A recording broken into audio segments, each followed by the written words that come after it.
Hello everyone, I want to talk about a mission that took place on December 15th, 2010 as we were working out of Ghazni.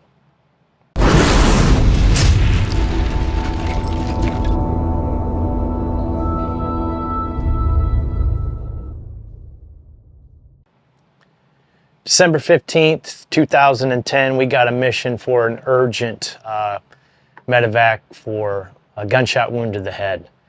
U.S. soldier. Of course, when we heard that, we wanted to move a little bit faster and fly a little bit faster. However, today, Mother Nature was not cooperating. A lot of fog and dust in the air. Strangely, that time of year, December, the humidity would mix with the dust and it would just like raise up off the ground and just hover up to like 1,000 feet in the air. Really bizarre. We had about a quarter-mile of visibility. And in order to do this mission, we had to get clearance to go. So we went ahead and we asked for permission and we were granted permission to go. We took off. I was sitting in the left seat. The co-pilot was on the controls, flying in the right seat. We took off to the south, and as soon as we took off, I think we went up to maybe 150, 200 feet, and it was tough. We could barely see. We wanted to stay as low as possible and remain safely above any objects at the same time. And we wanted to stay low to keep a good contrast visibility with objects on the ground so we could continue on. Initially, when we first took off, it was rough.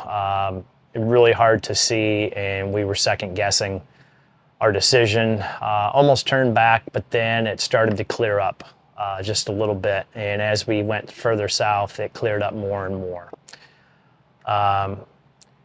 As we got closer, the whole time we're talking, or we're hearing on the radio of intel reports and everything, how this event happened. Apparently there was a sniper in the area.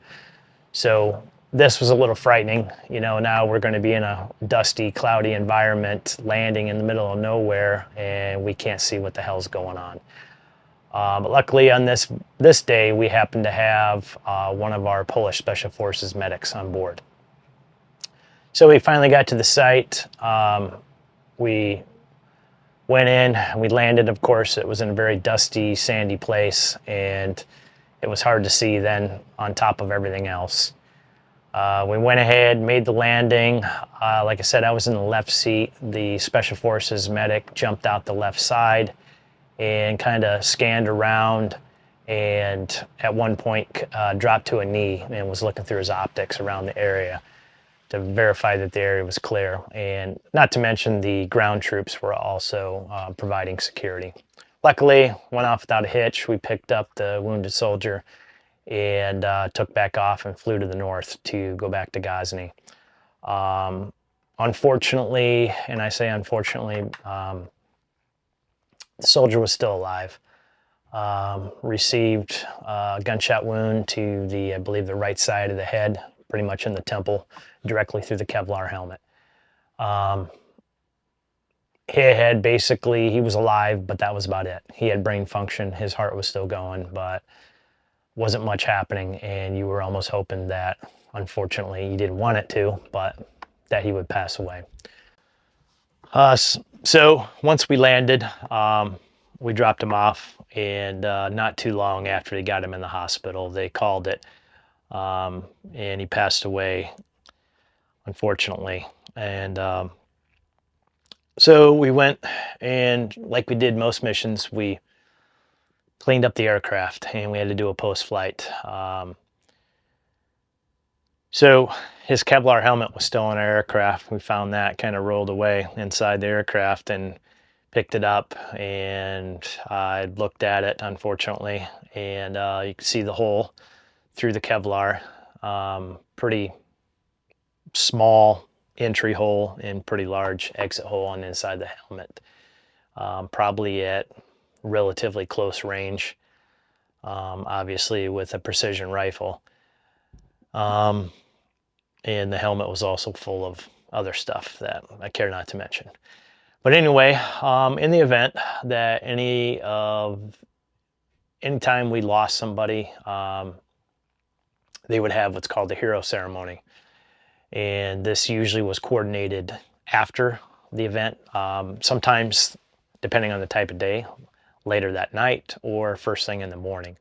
And what they would do is they would get a mission to the air assault unit based out of Shank, and that mission would be to come down and pick up the hero. Especially during the day, they would do a whole ramp ceremony with platoons of people saluting, flags, whoever was involved, and do it very dignified. It was very neat to see. However, you never wanted to see it. It was tough, and unfortunately, we attended far too many of them throughout the 12-month deployment that we were over there.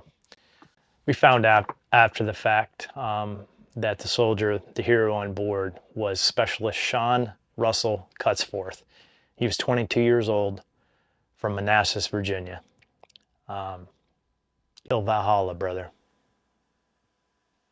Thanks, everyone. If anybody has any questions, comments, anything they'd like to see in videos, please let me know. Anything they want me to change, please let me know. Thanks. Bye.